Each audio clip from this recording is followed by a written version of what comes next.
So nationally and internationally, improving the health of the mothers and newborns remains an important priority. And there has been greater acknowledgement, recognition, and awareness around the role of midwives in addressing this need. Global evidence acknowledges that the role played by midwives in significantly improving maternal and child health outcomes. The maternal and neonatal mortality and stillbirths can be substantially reduced if skilled midwives who meet the International Confederation of Midwives standards and competencies are available and leveraged to respond to the healthcare needs of the mothers and newborns. And according to Lancet Series 2014, 83% of all maternal deaths, stillbirth, and newborn deaths can be averted with effective midwifery care. These findings have left no doubt in the minds of our government that midwifery-led interventions have the potential to save the lives of women and their newborns at a vast scale. Hence, the ministry decided to open a new chapter in the maternal health front by taking a strategic policy decision to invest heavily in this arena of midwifery. To start with, it was imperative to include midwifery within an appropriate framework of our existing health system and invest in a qualified and well-educated workforce that will provide efficient, effective care and ensure patient safety. It is important to note that the success of the initiative depends on the quality and competencies of the midwifery educators. In purview of this, we in the ministry have invested and also plan to invest further in bringing the international midwifery educators to India, who will support implementation of midwifery educators training on par with International Confederation of Midwives standards. Secondly, identifying, strengthening, and supporting the National Midwifery Training Institutes, where these IMAs will be initially starting their trainings, will initiate the midwifery education to be precise. Along with establishing the NMTIs, states have been encouraged to set up SMTI, the State Midwifery Training Institutes, and strengthen existing institutions and nursing school through the National Health Mission.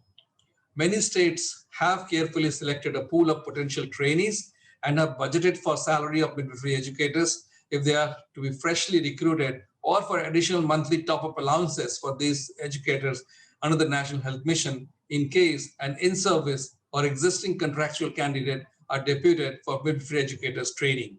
So these are guidelines on which we recruit the midwifery educators across the country, for which we have approved a lot of money this year for almost all states of India. Very happy to report that most states in India have been very proactive on the midwifery front. It's only because of this pandemic that we are actually encountering a sort of a temporary setback, so to say. But we believe the moment that this pandemic comes under control, we will be really spreading our wings to really take it up further and fast across the country.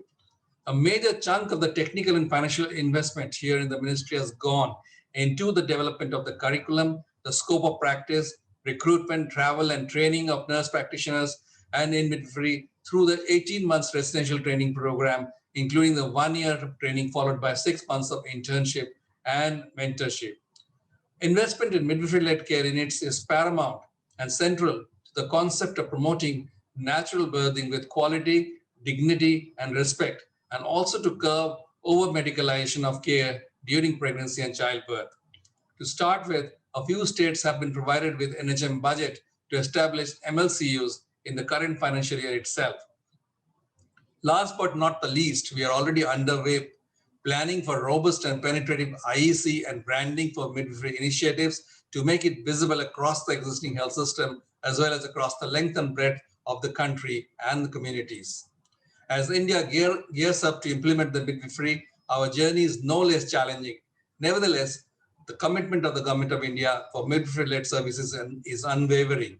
Nurses and midwives play a key role in caring for people everywhere, including in the most difficult humanitarian setting or fragile setting, just like the one that we are actually experiencing right now.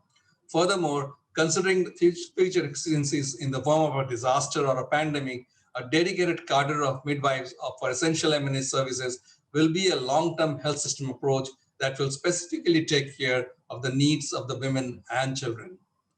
Midwives are therefore the cornerstone of a strong, resilient health system needed to achieve the universal health coverage. I must take this opportunity to also reiterate that even during the pandemic, ensuring access to safe delivery and antenatal and postnatal care is a non-negotiable agenda, and the states and UTs should ensure that critical services for women, children, and adolescents should be provided irrespective of their COVID status, and under no circumstances should there be a denial of essential services under the garb of a COVID positive status. At the end, the Government of India appreciates, applauds the dedicated nurses, midwives, frontline workers, and healthcare providers who are acting as frontiers in this need of the hour and salutes their ongoing efforts during this pandemic. I wish all the participants are encouraged as we mark the International Day of Midwife as a key occasion to reiterate the Government of India's resolve in integrating midwife-led care into our health system. Thank you for a very patient hearing.